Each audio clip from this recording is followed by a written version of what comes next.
Congratulations, champion. I'm Jin Sasaki, the man who will become Japanese first welterweight world champion. I'm confident that I'll win against the great champion of you, Norman. Please have a short break. Then let's decline the youngest welterweight world champion. Japan isn't lower weight classes. Let's get to the fight. Thank you, Las Vegas. Yes, it is. Hey, I want to talk about Jin Sasaki. And I want to talk about Brian Norman. Really quick, if you like the videos, please take the time right now. Go ahead and subscribe to the channel. It literally takes one click. And if you could, while you're at it, please hit that thumbs up button. It does help and it supports the channel. So, why do I want to talk about these two guys? Because Jin is saying, I want my name in the mix when everybody else in the welterweight division is talking about these straps, talking about big fights. I want to make my name known in the mix. And I want to go after the top dogs, guys who have belts, you know, actually fighting people that matter in the division. And he calls out none other than Brian Norman. And Brian Norman is no slouch or anything like that. He's got like 25 wins in a row, so he's no slouch. He is a dangerous guy. He's a dangerous guy to go after. He's a dangerous guy to call out. But Jin is headhunting right now. And he flat out said, listen, there's not a whole lot of welterweights in Japan. And, you know, like, I need to get my hands on some of these guys. I need to come over across the pond and I need to try my hands out against these guys. I want you guys. I don't want to be left out of the mix. I'm a well-known welterweight and I'm in the mix. I'm in the know. So I'm throwing my name in the pot.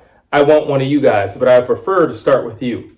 And I found that very interesting because he could have called out anybody. Now, granted, Tsuyoshi and Jaron Ennis, they're fighting, so he can't really call them out. Doesn't make any sense. However, there's 4 champs. So there's still somebody else out there to call. But he goes for Brian Norman. And I think that's a very strategic thing. When you look at Brian Norman, you're talking about a finesse guy. You know, a guy who likes a lot of distance, a lot of space. He plays off his footwork a lot. He's always keeping a good distance. He likes to pot shot a lot. You know, do those fancy punches and do it from a distance. He doesn't like close quarters combat. He knows how to fight inside, but he would prefer to stay in the outside. And then you look at Jin, who is a well-rounded fighter. Jin's a well-rounded fighter. Jin hits hard, okay? He hits hard, and he knocks people out. And, you know, so if you're wondering what the difference is between a Japanese fighter and an American fighter, and I'm saying this as an Americans, we appreciate somebody who's willing to get in the blender and lay it all on the line. We appreciate it. While you look at the Japanese, they honor it. It's almost like it's expected. If you're going to do this, put it all out in the line every time you step into the ropes. While in America, we appreciate it. You didn't have to. I mean, you could have just boxed and played it cool the whole fight and won by points. In Japan, that's not the most respected thing in the world. And Jin doesn't fight like that. Jin fights like everything in life depends on the fight. I understand why he called out Brian Norman first, because Brian Norman does not like to be crowded, smothered, and he would prefer not to fight in a phone booth. While you look at Jin, that's like his expertise. Body work, fighting in a phone booth. He has great instincts, but he's a great counterpuncher as well. And I think Jin has everything to give Brian Norman problems, like serious problems, especially psychological problems. Because like I said, Brian Norman does not like to fight in a phone booth. And the last time he fought in a phone booth, he got hit way more than he typically gets hit. He was very uncomfortable. And that was against somebody who was definitely not on his level. And when I look at Jin, he's on par. He's on par. And I think he would give Brian Norman a lot of problems. I think he would give him a lot of uncomfortability in the ring. I also think that, so one, Brian's not going to be able to run around as much as he likes to. And that's not to say that, he's cowardice or anything like that. That's not what I'm giving off. I'm just simply saying, hey, listen, if you got legs and they know how to work, use them. There's nothing wrong with that. It's called boxing. Not knocking that at all.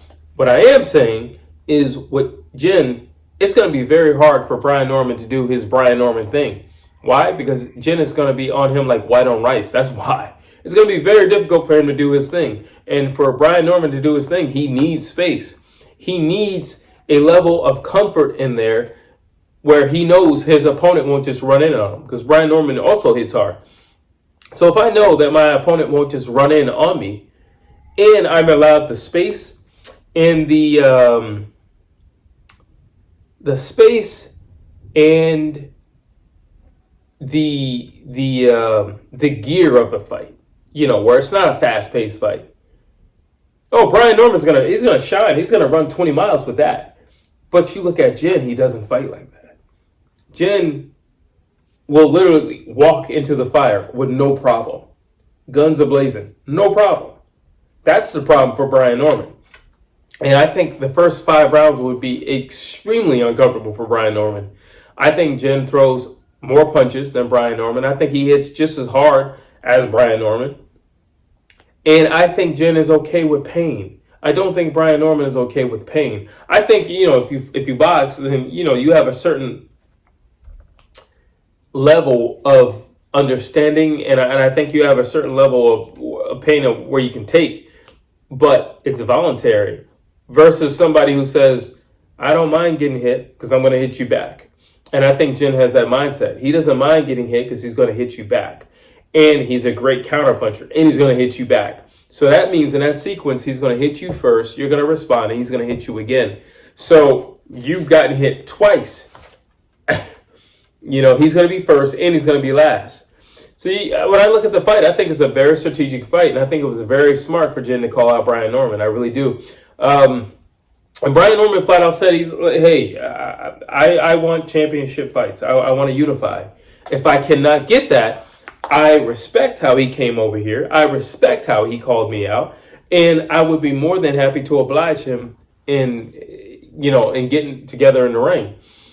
But I don't think Brian Norman's team knows enough about Jin, to be honest with you. Because he is a nightmare in terms of contrast of styles for Brian Norman. He's a nightmare. For somebody like Jaron Ennis, who's facing Sionis, he's not a nightmare. Because in order for Jaron Ennis to be Jaron Ennis, he needs people to run in. He needs people to be fearless. He needs people to do that in order for him to be himself. So it's not going to be a problem for him, but it will be a problem for Brian Norman. Brian Norman, in a perfect fight, they throw maybe 30 to 45 punches in a round. And there's no exchanges. It's just him pot shotting and moving out the way. But guess what? It's not going to be that. It will definitely not be that. It will be none of that. It's going to be a whole lot of combinations. And it's going to be a lot of planting your feet. And who walks out alive? That's what it's going to be. Jin knows how to cut off the ring. And I also think there's a psychological thing when somebody's a little bit smaller than you. It's like, do I really want to run away from this guy who's smaller than me? No, I feel like I have an obligation to stand my ground at that point. So I like the fight. I love the fight. And I love to see the best calling out the best. And I like the respectful way and manner in which Jin called out Brian Norman. But I also like the respectful and honorable way that Brian Norman received Jin. And then said, if I can't get the fights that make the most sense, because, if I have a belt and this guy has a belt, naturally it makes more sense for me in the division to fight him. But if I cannot get this, I respect the way he came to me, and I will definitely entertain this fight. Those are my thoughts. Drop your thoughts down below.